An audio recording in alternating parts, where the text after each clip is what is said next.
Okay, so we are talking about the fact that the Prime Minister's son was appointed for a position such as Foreign Affairs Minister, which is a powerful position, and he has never run for, at that point, he had not run for any office.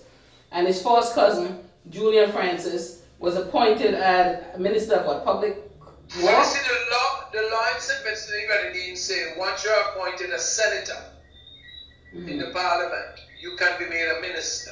That's what I need to understand, because I don't know your system there. You're a parliamentary. Yeah, because we don't have an elected senate like the American system. Our parliament is elected and selected. Okay, so that's not unusual. But it is his son and his cousin. And most leaders who are thinking the right way would not want nepotism like that to be that obvious. The government can appoint 4 senators, right? And the opposition 2. But a senator can be made a minister. And that is what took place with respect to Julian in the first place, was always his been cousin. a minister. Right. And now his son, before he was elected, and he was made a senator and was made Minister of Foreign Affairs. So, again, I'm not doubting that young Mr. Gonsalves is an intelligent young man, but why appoint your relatives to these positions when there's so many brilliant young men who are part of that party? Does that not smack of nepotism? Well, it is, but they would say no. Now, okay, so now let's go to the brilliant. Well, I don't know how brilliant I could say somebody is if they're sitting for what I'm hearing here. But there are a lot of smart young men in that party who seem to be on the sidelines, who are not challenging them, who are seeing this man appointing his cousins to run to not run the whole country because he's there, the prime minister. But he has these members of his party in parliament. But nobody hear anything about these guys. Like they're saying or speaking up. I'm not there. So I'm asking you to direct me on that, because it just seemed to me that these gentlemen I'm not hearing anything from them. And I have to wonder, for some of the gentlemen that I'm talking about, who are bright young men, who are outspoken young men, what is responsible for this quietness that they allow themselves to be sidelined? At least that's what it looks like. Who pays the piper calls the tune. Julian Francis is the General Secretary of the party. Ralph Gonsalves is the President of the party. And they control the purse of the party. The Prime Minister can appoint, he can hire, he can fire anybody as minister. Being elected to the parliament does not necessarily automatically make you a minister. Elected to the parliament means that you are a parliamentary representative. Okay. The cabinet now is then appointed by the prime minister. So he can hire and fire anyone. So you are at the whims and fancies of the prime minister in this particular situation in St. Vincent and the Grenadines. He cannot fire you from being a representative in the House of Parliament, but he can certainly not employ you as a minister. You know, I just got an education, because I have to admit I really don't understand your system there. So thanks for taking that time to explain that to me. But again, I'm still trying to find out. Okay, I understand that they have the power. But listen this, and you need to pay attention to why it is a noose around the neck of elected parliamentarians. You mean even on his side? Yeah, even on his side. Elected parliamentarians are paid probably $5,000 a month. Oh. That is no money. Because $5,000, you have to do parliamentary representative work. You sometimes have to go and assist people who are in dire need.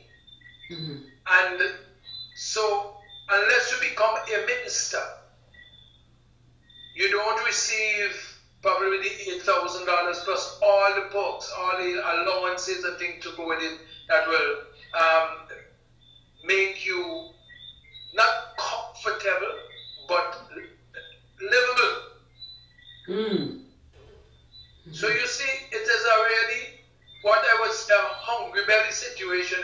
Vincent and the Grenadines when you become a minister.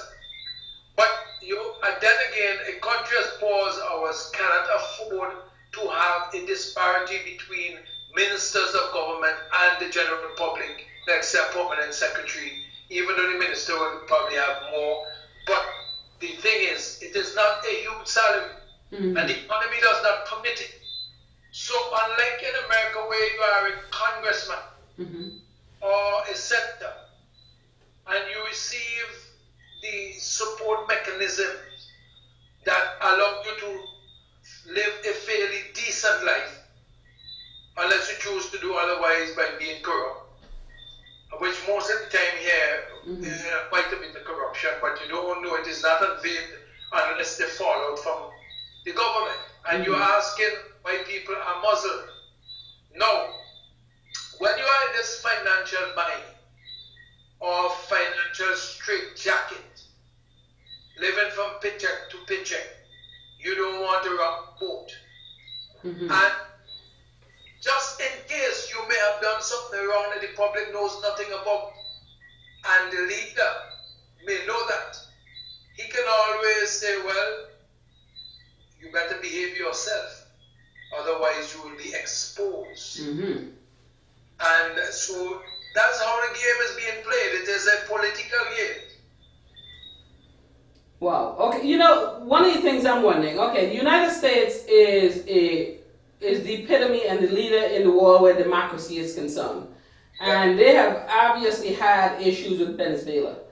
One have to wonder. I mean, I know St. Vincent is small and not that well known, but it is next to Grenada, which all Americans know about Grenada because of what happened there. And as a matter of fact, the Prime Minister, I watched somewhere where he was speaking, and he said something to the effect of, he will continue the work of Maurice Bishop. Now, I'm just kind of curious as to how America has not gotten involved in some way for what is happening there. Like, I would be worried that right in their backyard, and well, I should say our backyard, because I am in America and I'm an American citizen, that this is brewing, because this seems very troubling, what is happening there. Well, you have to understand, countries have interests. They don't have friends. Yeah. Human beings have friends, but countries have interests. I'll refer you back to Bill Clinton and Nelson Mandela were good friends. Most people don't know that. Where's the first place Bill Clinton went to visit? Who was the first person he went to visit when he left the presidency? He went to see Mandela. You remember that? Yes. But remember, when Mandela was in office, when he was trying to get into office after he was released, and Bill Clinton was trying to give directions to South Africa, Mandela told him point blank, you can't choose who my friends are. Right. See, countries have interests, not friends. St. Vincent is minuscule to anything for America. It's just minuscule. Grenada was iconic with respect to the politics of Cuba. Well, isn't that what's going on in St. Vincent? In terms of the connection with Cuba and something that people are complaining is a brewing dictatorship? Yeah, but you see, even though the world has changed so much that America is now forging some kind of relationship with Cuba.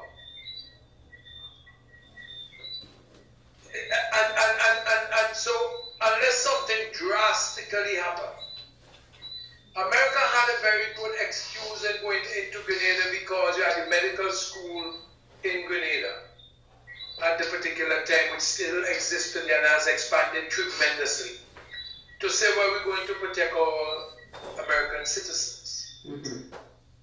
So there was a legitimate excuse. We don't have the American medical school here anymore because Ralph has thrown them out of St. Vincent and the Grenadines, and they are totally in Grenada. Okay. So it no longer exists. Right.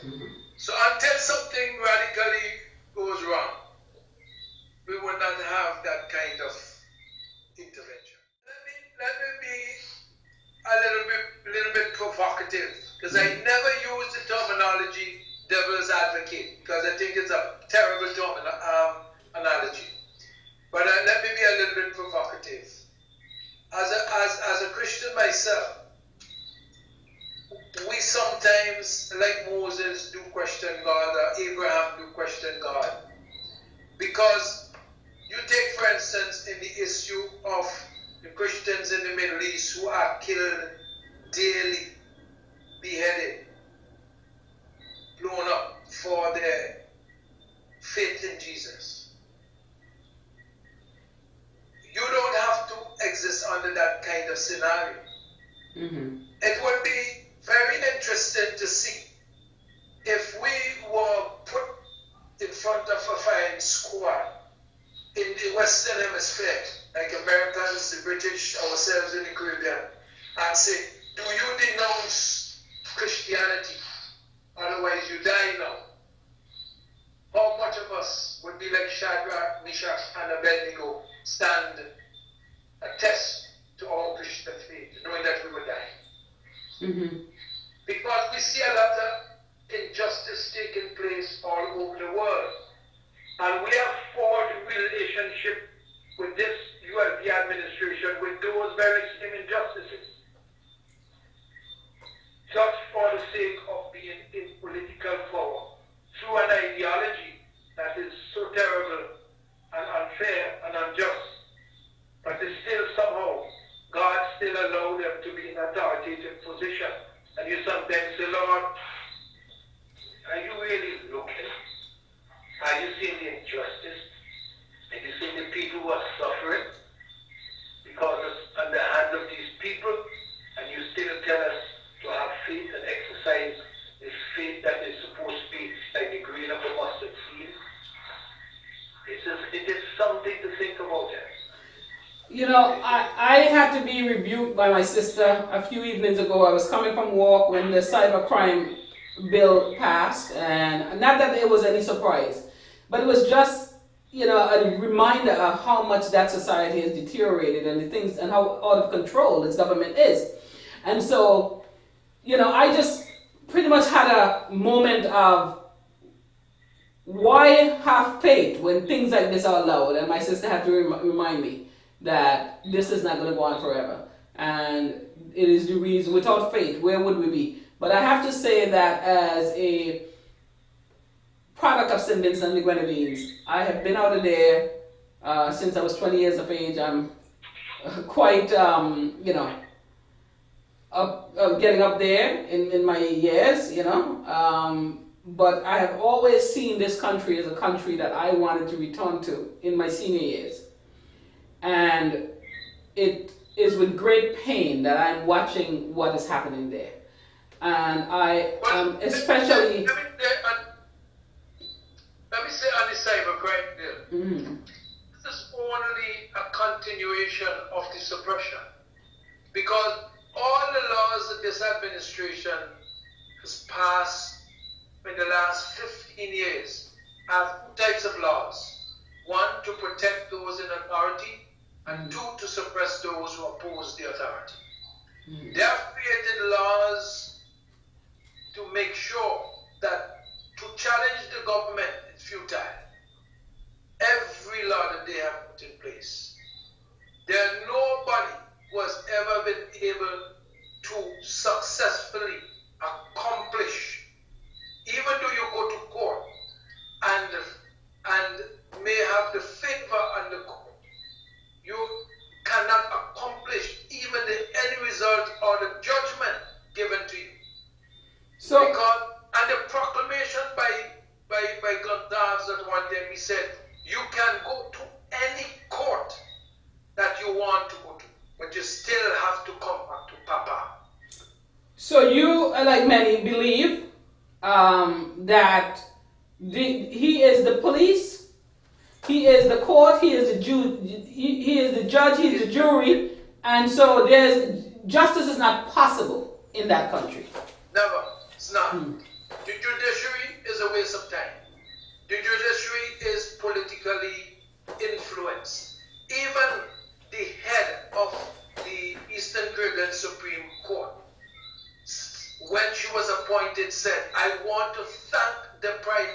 youngsters for having confidence in me. Mm. So when somebody make that proclamation, who are they beholden to? Mm-hmm. If you pay attention what had taken place in St. Kitts for 2.5 years, you could get, and an impasse was there, and the court in the Caribbean would not deal with the issue. Well, there are many who say that the Caribbean, the CARICOM, and these other entities, they're really useless at this point because many of them are run by people who are like this man. And so there's that going on that's also aiding this, no? Exactly. Because they seem to do one another a favor. They seem not to operate on a principled stand. And once they get elected, somehow they seem to fall in line because we don't hear the CARICOM leaders speaking specifically against the movement, against the governments who are doing wrong. When they're in opposition, they speak to those issues, but when they get elected and sit in the halls of CARICOM and the OECS, we don't hear them making the kinds of statements to give hope to our people, which is a really serious issue that we must deal with. When Ralph was in opposition, he said CARICOM is a talk shop. Now he hears CARICOM as the best thing since sliced bread. Because they're doing what he wants? Exactly. Or letting him do what he wants. When he was in opposition, he used to speak about travesty of justice. When St. Kitts was in his impasse, he said, and him is supporting a loser until now. St. Kitts Prime Minister now is his friend, is referred to as his friend. Before that, he was a loser.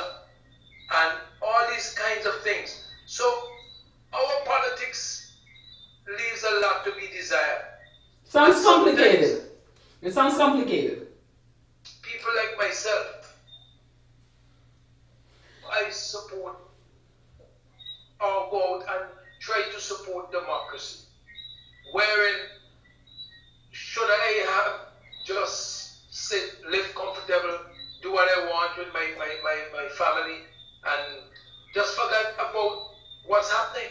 But you see, we have to be more civic-minded, and I think you're very much like me. I couldn't sit and see injustice like this. I just can't. And yes, it would be easier. Our lives, listen, you'll sleep a lot easier at night, but maybe not. The bottom line is that's not who you are or what you're made of, and that's not what people like myself and others are made of. We can't just sit by and watch this country that we were born into, that produced us, just watch it crumble to pieces. Because what is happening there is very troubling, and I keep using that word. It's very, very troubling. And so if we don't speak up, you have a whole party of people who just sit down the sidelines, and like you say, nobody wants to ruffle feathers. And the Americas is countries like America, they're not doing anything about it because we're a puny little island, so who cares? He's no real threat, that's what they're thinking. And so, if he, kind of keep down rather, 110,000 people, okay, no big deal. So, if we don't speak out, who would? And I must commend you for being that one voice of dissent there in terms of the media, because that is an area where many are saying that Prime Minister Gonsalves has muzzled the media with fear and suing private citizens. I'm not living there and really have not followed politics until lately when things started getting out of control. So I'm not there. I don't understand a lot of that, but I know there have been reports about him suing people. I believe at one point you were sued by him. No? Were you not sued? Well, I didn't hear anything that you said because... Okay, I'm asking, were you at one point not sued by the Prime Minister? Because that is one complaint that I have heard from people saying... Well, not me personally, but the radio station. Okay, so it's the radio station. So several times, not one time, I have several cases before the court that have been sued by him because of what person said. And there was another gentleman who's now deceased, Lynch. He was sued, and well, it's because of his suit. Mm-hmm. I was included in the shoot because it is the radio station that he was on. Okay. So it begs the question: if you are someone in public life, why be so thin-skinned? If you are someone who doesn't take criticism well, who cannot stand for somebody to object to something you're saying, why get into public office? Well, you see, that's what I'm saying to you. You have to understand. It is the form of dictatorship. Dictatorship today is not picking up guns and bombs and shoot you down just so in. Or just throw you in jail every Monday morning. It is done in a more sophisticated way. If I say something about you, I control the courts, I control the people appointed to the judiciary, even though this is through the Judicial Services Commission, but the persons who appoint them are the politicians. They can tie you up in court, destroy your businesses, do a lot of things, because government is in control of so many areas of each and every one. That's why they destroy the agriculture, so there's no independent thought of mind. So the indigent poor is created. We had a wonderful middle class that has now been decreased by at least 70% of the middle class is gone. And now Prime Minister brag about how many people on public assistance, as if it is something to be proud of. Now, regarding the now to deviate a little bit from what's going on with you, Paul Scrub, his arrest, many in the diaspora feel that this is an attempt at intimidating us. So that if we speak up, you better be careful, because if you come home, we'll arrest you. And it happened. Is that not true? I watch a lot of things on Facebook, and I put out the warnings already to persons. And a lot of persons out there do say a lot of things. And I have said to them, you all are taking this thing lightly. This is not to be taken lightly. Right. I guarantee you, there are several persons right now, if they come to St. Vincent, they will be arrested. That is no joke. And I warn persons, I keep telling them, you are saying things that will get you arrested. Because they are intent on making sure that you have enough fear and your family that you will not. You have to prepare to go to jail. Once you prepare to speak. You know, back to your situation, because you have this thing coming up on the 13th of September, and I assume you have an attorney. The 29th. I go to the court for the 10 charges on the 29th of this month. So which one are you going to on the 13th? That's the first charge. Oh, gee. Okay, so you're going to the courts on the 29th of this month to answer these new charges? Yeah, the 10 charges. Okay, and then the other one that you were charged with initially. Yeah, so what are your lawyers saying then? I mean, I don't want to have you compromise your case, but what, I mean, is this, oh dear. It sounds like an impossible situation in the sense that, okay, if you're saying that there's one man who owns the judiciary in that country, who have a bunch of, I mean, you didn't say it in these words, but who have essentially parliamentarians who are there just to mimic democracy, and who is behind every decision that goes on in the courts. Does anyone have a hope there when there's a case? Well, that's where the problem is. So we end up in the Privy Council in England. So what if isn't that a costly endeavor? Well, we'd have to seek funding to do it. We have to go to the international organizations and ask them to fund it. Because my cases are clearly political cases. And these cases warrant international attention and to be vindicated at the Privy Council if we don't succeed in the regional cases. So is the Privy Council, and you could let me know if I'm right here or not, is the Privy Council something akin to the Supreme Court here? Supreme Court in the USA, yeah. Okay. Because a lot of this stuff here is kind of new to even me, who left St. Vincent as, a young woman. So, What do you see as the outcome there? What do you want to say to the audience that are looking at this interview? What do you want to see happen in St. Vincent? I would like to see true democracy. I would like to see decency and morality. I don't expect any of us human beings will be perfect because we all fall short of the glory of God. Mm-hmm. But to whom much is given, much is required. If you sit in the seats of authority, is it expected that certain behavioral patterns should be in concert with that position? And I would love to see an economy that is in the hands of the people, so that persons can feel independent enough as to challenge the status quo when the status quo is out of whack. Mm-hmm. I do not believe in socialism. I believe that we have to have social programs because democracy provides the social programs, but that social programs by itself cannot be done if you don't have a productive sector to pay for those social programs. Right. And so we are not doing what we're supposed to do. I want to see a peaceful country. I would love to see a drug-free country. I would love to see a productive country and country that embraces and can respect all different types of governmental systems without embracing those that are detrimental to our cultural way of life. So you were saying regarding the type of country you would like to see? Yeah, and a country that respects our inalienable rights. I love to see a country that truly respect that, and that we mustn't pass laws that impinges on that.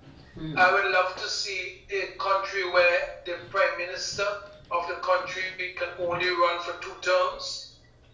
Mm-hmm. I mean, whilst a political party could stay in power, but the person at the top, I believe the constitution should be changed for a 2-term prime minister, and parliamentary representative could be forever as long as you want, but you as a prime minister, the reins of power, because I believe when you get too comfortable in that situation, mm-hmm. you believe that somehow you own the country. Mm-hmm. And those are things that I would love to see in the stabilized. So I'd like to see a good economy, a participatory economy where the private sector can flourish and not the government just controlling the purse and determining how we live or die. Mm-hmm. Yeah, thank you very much, Dougie, for taking the time to do this interview with us. I, like you, am very saddened. I never thought I would see my beloved country reduced to what it has been reduced to. And like you, I pray for a day when things would get better. I pray for a day when there will be freedom again, true freedom in St. Vincent and the Grenadines, true democracy. And where we can go back to the old Vincentian way, where we are very vibrant and very passionate about our politics, and we drive each other, and we tease each other during political time, and we party, and we have our slangs, and then after the election, I used to love going to St. Vincent and see that activity during the election time, how they were so vibrant and passionate with each other. But after election, everybody was fine. I want to see a St. Vincent where people are not